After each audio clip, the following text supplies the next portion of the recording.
नमस्कार, मराठी अपडेट गुरु या यूट्यूब चॅनलवर मी ओमकार संपूर्ण महाराष्ट्रातील लाडक्या बहिणींचा आपल्या चॅनलवरती हार्दिक स्वागत करतो। लाडक्या बहिणींना खात्रीशीर माहिती देणे तर हेच आपलं महत्त्वाचं काम आहे। तर लाडक्या बहिणींसाठी आनंदाच्या बातम्या आलेल्या आहेत।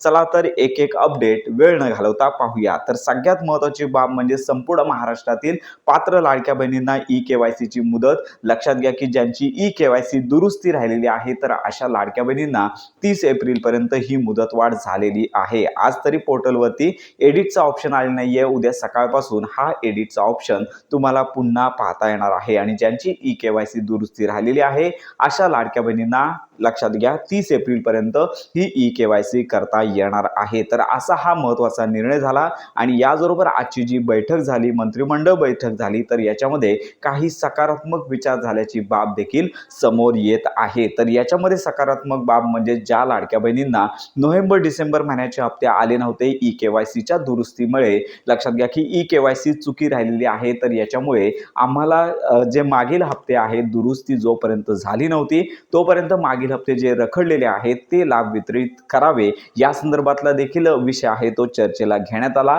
परंतु याच्या संदर्भात अजून शासन निर्णय झालेला नाहीये किंवा सगळ्यांची संमती दर्शवण्यात आली नाहीये। तर याच्यावर अजून विचार विनिमय करण्यात येत आहे। तर याच्यामध्ये एक महत्त्वाची बाब होतीच की मुख्यमंत्री माझी लाडकी बहीण योजनेअंतर्गत ज्या लाडक्या बहिणी आहेत की ज्यांना नोव्हेंबर आणि डिसेंबर महिन्यांचा लाभ आला नव्हता, ही त्यांची ऑप्शन मधली चूक होती। त्याच्यामुळे त्यांची 2 महिन्यांचे जे हप्ते आहेत ते त्यांचे थकीत होते। त्याच्यानंतर ई-केवायसी दुरुस्ती झाली आणि पुढील लाभ कंटिन्यू चालू आहे। मग अशा लाडक्या बहिणींना त्यांना त्यांचा थकीत हप्ता देणे हे महत्त्वाचं काम आहे। तर असा विचार देखील आजच्या मंत्रिमंडळ बैठकीमध्ये झालेला आहे। पण याच्या संदर्भात अजून शासकीय मान्यता किंवा सर्वानुमते असा विचार अजून पास करण्यात आलेला नाहीये। कारण का मंत्रिमंडळ बैठकीमध्ये जो शासकीय निर्णय व्हावा लागतो तर यासाठी सर्वांची परमिशन गरजेची असते।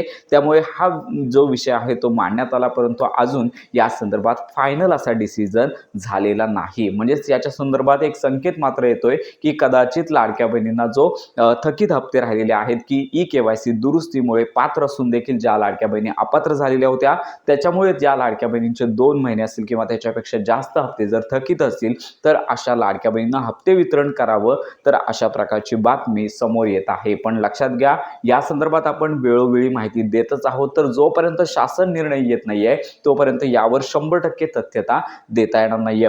मंत्रिमंडळामध्ये अशा अनेक प्रकारचे विषय होतच असतात, पण जोपर्यंत अंतिम निर्णय किंवा त्याला अंतिम शासन निर्णय जोडीस येत नाहीये तोपर्यंत या संदर्भात तथ्यता देता येत नाहीये। पण हा विषय आजच्या मंत्रिमंडळामध्ये झाला असे संकेत सध्या वर्तवण्यात येत आहे। त्यामुळे लाडक्या बहिणींना जर हप्ते वितरण होत असेल तर या संदर्भातला पहिला शासन निर्णय होईल आणि त्यानंतर लक्षात घ्या मुख्यमंत्री माझी लाडकी बहीण योजनेसंदर्भातला शासन निर्णय आणि मंत्री आदित्य तटकरे देखील थकीत हप्ते वितरणासंदर्भात या संदर्भात वेगळी घोषणा करतील। आणि एक महत्त्वाची बाब आहे की ज्या लाडक्या बहिणींची ई-केवायसी राहिलेली आहे, पात्र आहे, परंतु डिसेंबरच्या एंडिंग पर्यंत ई-केवायसी करता आली नाहीये, अशा लाडक्या बहिणींना मात्र अजून कोणतीच ऑप्शन किंवा कोणती सुविधा उपलब्ध झालेली नाही। ही महत्त्वाची अपडेट आहे। पण अशा लाडक्या बहिणी देखील पात्र आहेत, त्यामुळे त्यांचा देखील विचार करून शासनाने लाडक्या बहिणींसाठी ई-केवायसी कमीत कमी 15 ते 30 दिवसांपर्यंत उपलब्ध करून द्यावी ही देखील मागणी होत आहे। परंतु याच्या अंतर्गत लक्षात घ्या अजून निर्णय झालेला नाही। या संदर्भात आपण माहिती घेतच आहोत। आपल्या चॅनलमार्फत देखील एक विनंती आहे की सरकारने अशा लाडक्या बहिणी आहेत की पात्र असून देखील ज्यांची ई-केवायसी थकीत राहिलेली आहे त्यांच्यासाठी ऑप्शन उपलब्ध करून देणं गरजेचं आहे। आणि राहिला प्रश्न मार्च महिन्याच्या हप्ते वितरणाचा, आपण यापूर्वी सांगत आहोत की हप्ते वितरण ज्यावेळी होत असतं त्यावेळी जी-आर यावा लागतो आणि त्याच्यानंतर आदित्य तटकरे यांची घोषणा, तर ह्या गोष्टी अजून झाले नाहीयेत।